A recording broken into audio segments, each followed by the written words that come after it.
અંદર રાખો બોલાય છે બસ બસ થોડું તો શું જરૂરી કંપન શું જરૂરી છે કંપન બરાબર તો એક સ્થાન કે બીજા સ્થાન સુધી મારે અવાજ પહોંચાડવો છે તો શું જરૂરી છે અંદર કંપન શું કહેવાય છે કંપન હવે આપણે બધા જ એક નાની નાની રમત રમ્યા છે ને હા અમે તળાવ હોય અથવા શાંત પાણી હોય તો આપણે શું કરીએ છીએ પથ્થર નાખીએ શું નાખીએ છીએ પથ્થર નાખીએ આપણને મજા આવે કે હે પથ્થર શા માટે નાખીએ છીએ આપણે બધા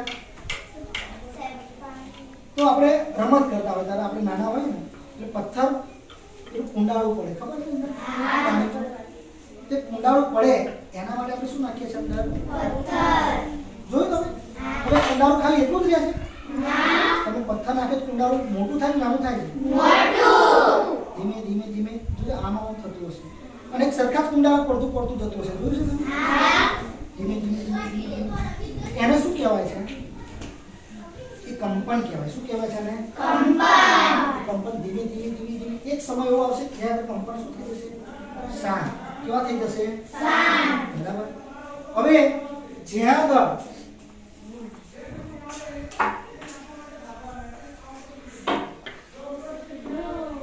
આ રીતે આને શું કહેવાય છે કંપન શું કહેવાય છે કંપન હવે આપણે પથ્થર અહીંયા નાખ્યો છે હવે અહીંયાથી વિસ્તાર થયો શું થયો વિસ્તાર એ વિસ્તારને શું કહેવાય છે કંપ વિસ્તાર શું કહેવાય છે કંપ વિસ્તાર કંપ વિસ્તાર હવે અહીંયા જો કંપન હંમેશા કેવા હોય છે આ રીતે તમે કોલેજમાં ભણશો ત્યારે આવશે ભણવાનું આ રીતે કંપન હોય સીધી લીટીમાં ના હોય હવે એની બીજી વાત કે પૃથ્વીની બહાર શૂન્યાવકાશમાં બરાબર ત્યાં આગળ મોટામાં મોટા ધડાકા થાય એકબીજાના અમુક ઉલ્કાપિંડો એકબીજા સાથે અથડાય આપણા ચીબડિયા જેવડા હોય મોટા હવે જ્યારે બે પથ્થરો અથડાય ત્યારે અંદરથી અવાજ બહુ મોટો ઉત્પન્ન થાય જબરજસ્ત આપણા કાનના પડદા પણ ફાટી જાય શું થાય છે આપણા કાનના પડદા પણ ફાટી જાય પણ હવે ત્યાંથી આપણને અહીં સુધી કેમ નથી સંભળાતો